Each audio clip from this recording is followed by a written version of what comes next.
ఇంత అద్భుతమైన విగ్రహం చూసినారు కదా, ఇది ఆల్రెడీ ఇక్కడ వీళ్ళ నెంబర్ కూడా ఇచ్చినారు, సో దాన్ని బుక్ చేసుకోవడానికి. ఇక్కడ చూసుకున్నట్లయితే ఈ విగ్రహం చూడండి, సేమ్ యాజ్ ఇట్ ఈస్ ఒక శివుణ్ణి వినాయకుడిని కలిపి మర్జ్ చేసి విగ్రహాన్ని తయారు చేశాడు. అక్కడ త్రిశూలాన్ని చూడొచ్చు, అదేవిధంగా పైన చూడొచ్చు గంగాదేవి వాటర్ పోసే విధానం కావచ్చు, వాటర్ ప్లాస్టర్ ఆఫ్ ప్యారిస్ తో క్లియర్ గా తయారు చేసినట్లయితే తెలుస్తుంది.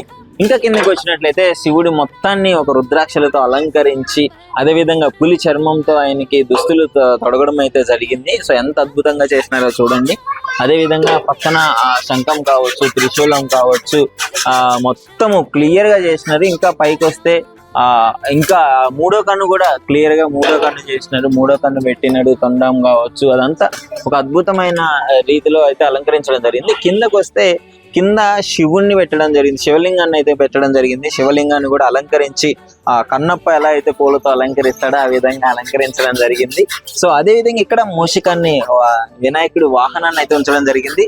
మొత్తంగా విగ్రహం ఎక్కడుందయ్యా అంటే కైలాస పర్వతం మీద కూర్చున్నట్లయితే క్లియర్ గా మనకి చూపించడం జరిగింది.